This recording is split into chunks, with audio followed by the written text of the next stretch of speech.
Hello, class. This is Mr. Hart. In this podcast, I want to finish up the rocks chapter and cover the last rock type, which is metamorphic rock. Okay. Here's a picture of a metamorphic rock, and if I asked you what differences you see from a metamorphic rock compared to the other rocks we've seen, a lot of people will say they notice that there's these, wavy bands going through the rock. Okay. And so we want to understand why a metamorphic rock forms these.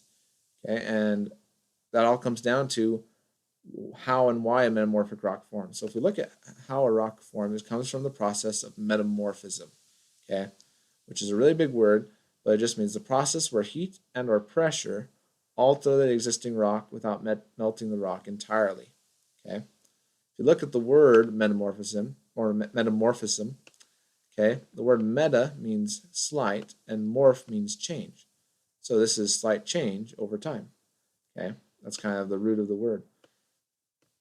And that makes sense according to the definition, right? The process where heat and pressure alter the existing rock material without melting the rock entirely. Okay? So let's go back to this rock right here for a second. Um, and look at these different wave structures. I want you to kind of think about how these would have formed from pressure. And I always give the analogy of like a stack of papers. Imagine you had a big stack of like 100 papers, okay, all sitting on top of each other, okay. You just had a huge stack of papers. And then imagine that you took that stack of papers and you pushed on it from both sides, okay, either with your hands or with some type of machine, okay. Now the papers most likely um, wouldn't hold their structure. They'd want to bend in some way to resist the pressure, okay?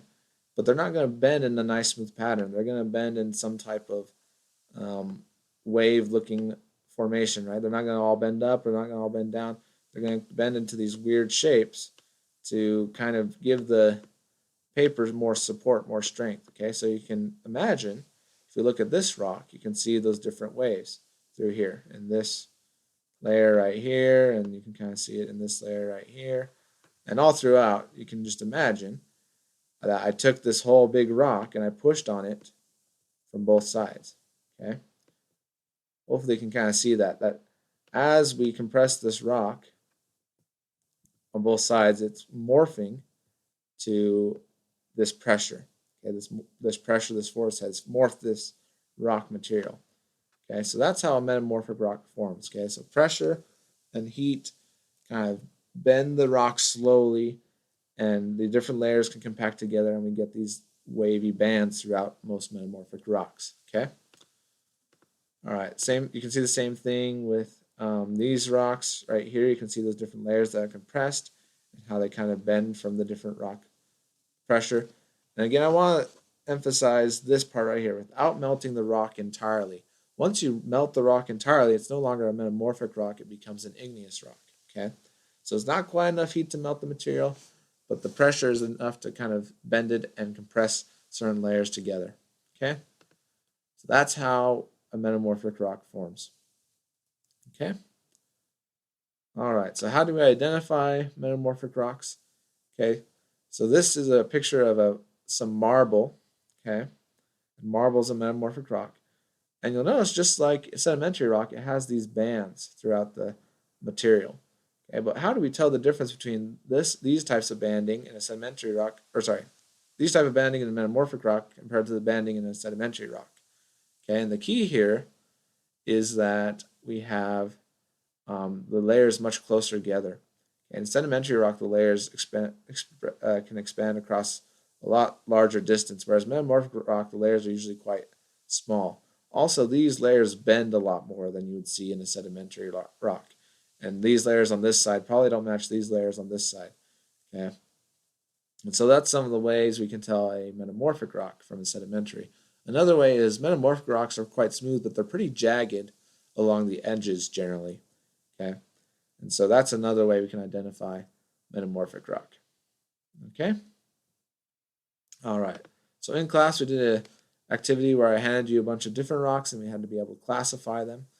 Okay? And if you didn't do that, come talk to me so I can help you learn how to classify rocks. Okay? Because that's an important skill that we should have to be able to identify an igneous versus a sedimentary versus a metamorphic rock. Okay. The last thing with rocks is there's a couple of rocks that I think everyone should know kind of off the top of their head and what type they are. Okay. So igneous rocks, three that I want you to know are obsidian, pumice, and granite. Okay, those are three common ones. Um, Obsidian you can recognize from that nice black color, nice glossy luster. Pumice you can recognize from the pores. Okay, it has lots of holes. Granite, most people know from granite countertops, but also the minerals inside the rock. Okay, the sedimentary ones I want you to know are sandstone, limestone, and shale. Okay, so sandstone, most people are familiar with the red rock in like South Utah and Arizona. Um, Limestone, you can tell from has kind of almost a bubbly structure to it. This is what builds up a lot in like caves. If you've ever been to Timpanogos Cave, for example, um, you could recognize limestone. That's what's on the inside. Okay, so think of that type of material, kind of that almost bubbly look to it. Has kind of a greenish color. That's limestone. And then we have what's called shale. And I'll show you a bigger picture of this in a second so you can see it. Um, Metamorphic rocks, marble you should know. There's lots of different types of marble, but marble generally is a metamorphic rock.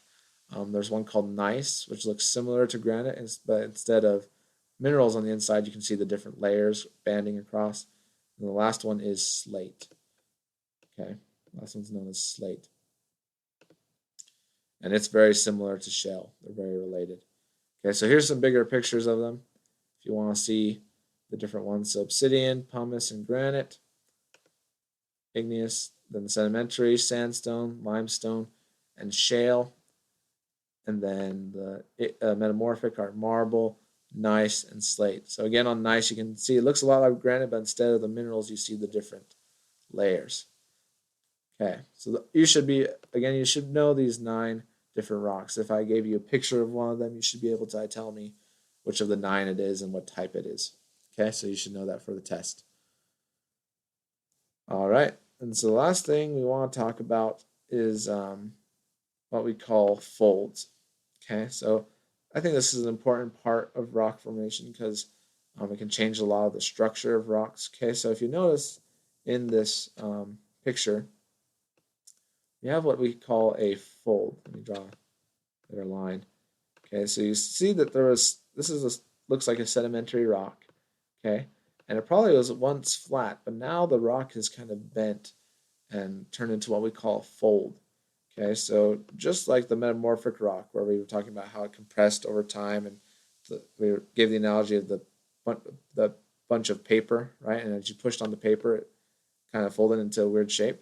Well, in this case, we don't have just one rock, but we have like an entire side of a mountain or a very large structure that can fold all at once. Okay, and so again, same idea. It forms from pressure coming from the outside, but over a large distance. Okay, so this can come from either plate tectonic movement or a fault line or something like that, but we just need a lot of stress which can bend this rock material. Okay, so there's 2 different types of folds. There are what we call synclines and anticlines. And from these pictures, you can probably guess what they mean. Syncline means the rock bends down from the center, and anticline means the rock bends up from the center. Okay, so based on which way it bends, we can call it a syncline or an anticline. Okay. Now you might say this bends up and this bends down, but I usually reference the center point. So this is bending down in my mind. The center point's going down, and the anticline's going up. Okay, but however you want to remember it, just remember that the syncline looks like this, anticline looks like that. Okay, so we have those 2 vocabulary words. The syncline folds a fold that bends downward from the center, and anticline a fold that bends upward from the center. Okay, so again, here's another picture. These are 2 in a row, so sometimes you can even get a lot of folds in a row. And even like this picture right here, how many folds can you see? And if you look at it for a while, you can see quite a bit. There's one right here. There's one kind of right here. There's one here. There's one here. There's one here. Looks like there's one here.